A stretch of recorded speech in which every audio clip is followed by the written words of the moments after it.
Hello and welcome to Garden After Lockdown.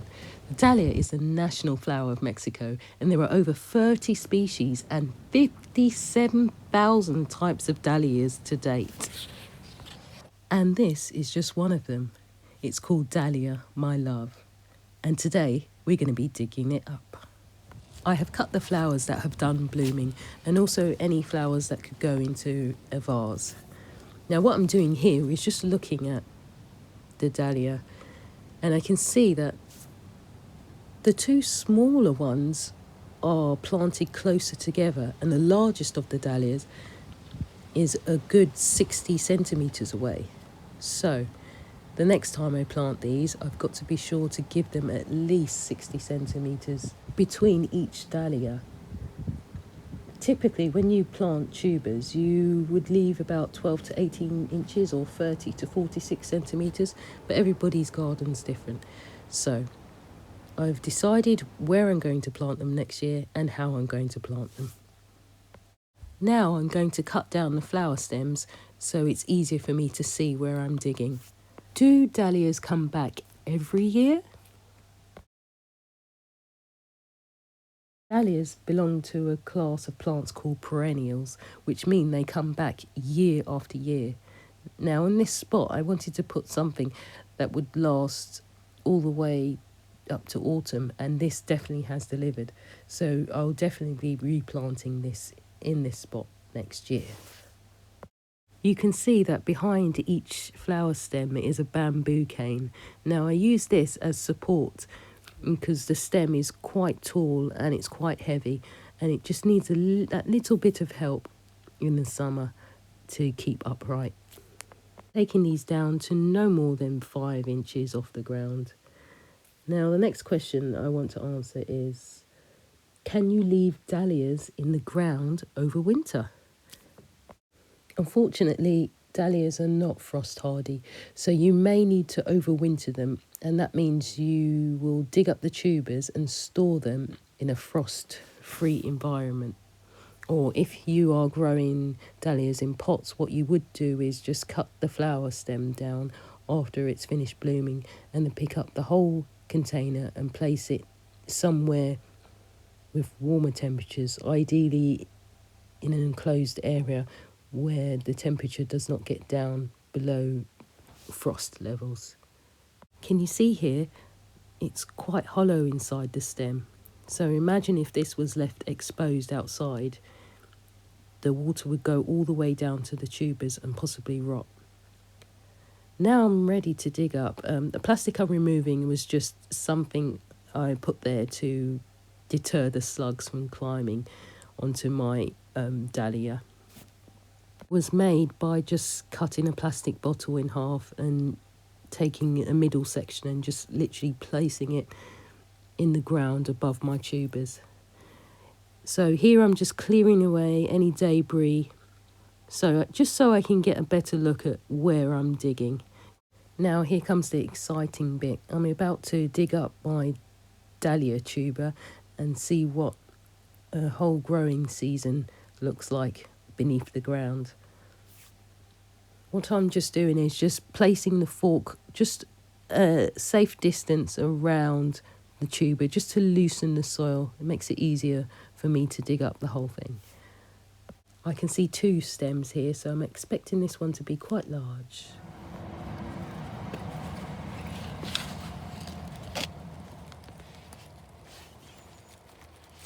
Trying to gently remove excess soil with my fingertips.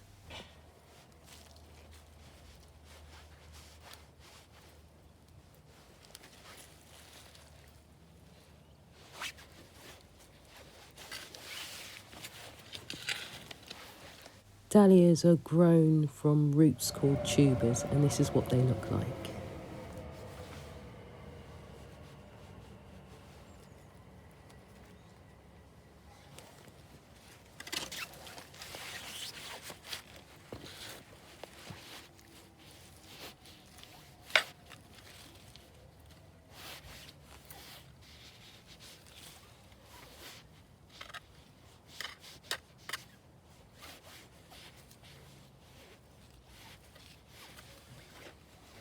If you do get an opportunity to dig up your dahlias, I'd recommend you do it before the first frost, or else the roots can get damaged, and that will result in smaller dahlias next year, or perhaps none at all.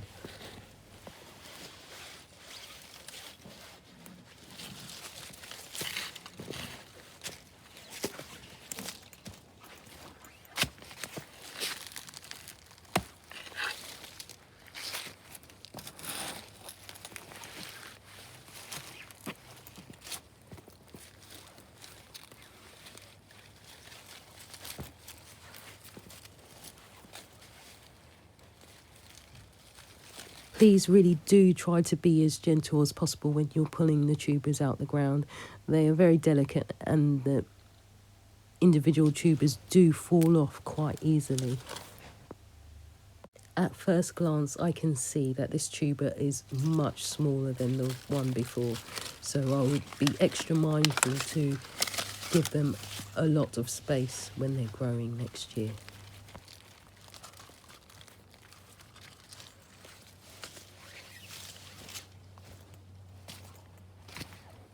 On reflection, I can see all this digging can be avoided if I had just grown my dahlias in pots. I'd probably still need to stake it, but I wouldn't have to disturb them so much that they might lose tubers when I'm pulling them out of the ground.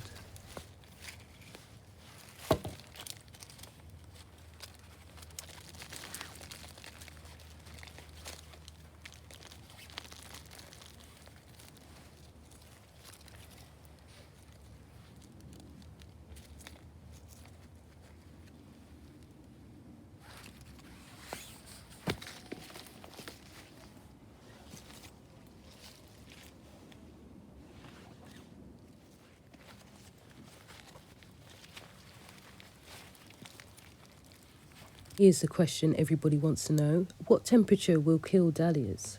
Well, the answer is 28 to 25 degrees Fahrenheit, or -2 to -4 degrees centigrade. So, as you can see, that is well below freezing temperature. This dahlia might have been planted upside down because the stem is curved all the way around. I managed to still get flowers out of it, so that's quite lucky.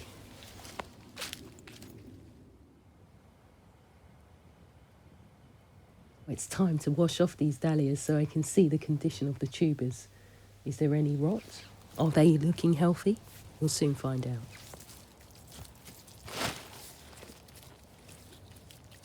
You may decide to leave your dahlias in the garden over winter, and if you do, what sort of varieties do well? Well, you can see this lovely orange coloured dahlia. It stands up to the frost quite well. You'll see a theme emerging soon.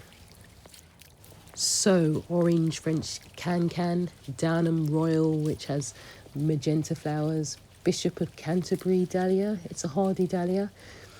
It's magenta leaves, but it turns to bright bronze in midsummer.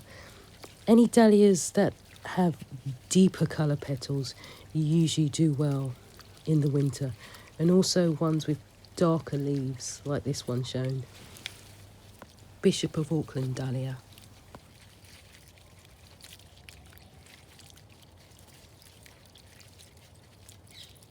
So far so good. So when these are all washed off and cleaned, I'll store them upside down for 2 weeks, and then I'll move them to a dark place where they will stay until spring.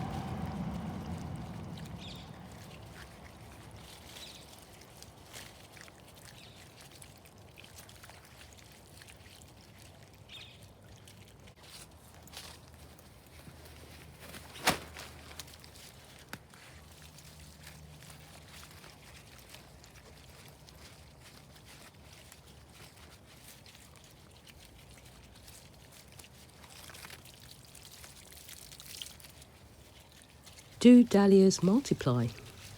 The answer to that question is they certainly do. These have almost certainly tripled in size since I put them in the ground in early spring.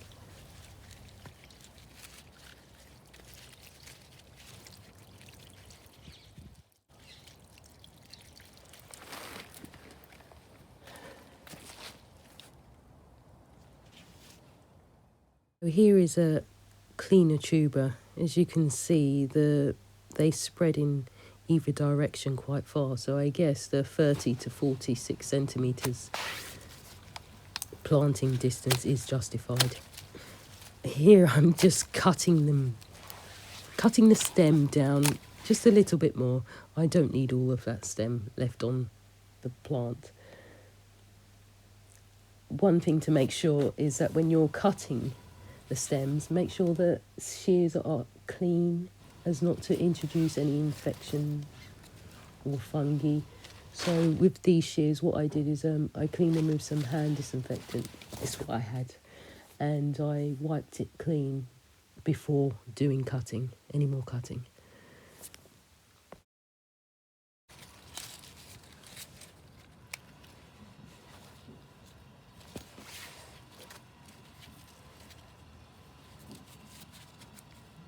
I was unprepared for how tough the stem was. I'm not surprised there are so many varieties of dahlias. They're quite hardy looking, aren't they?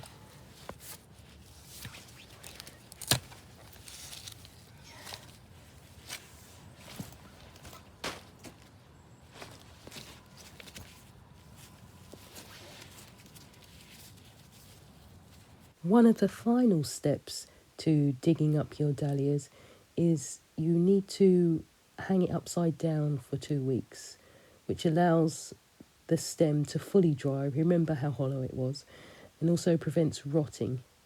And you'll know it's dry because the skin will be wrinkled. Now, depending on your climate, you may not need it to dry for 2 weeks. It just depends on your location. But I'm in the UK and it's been raining quite a lot, so I really want the tubers to dry before I even think about storing them. And that's how I dig up my tubers for winter. Thank you for watching.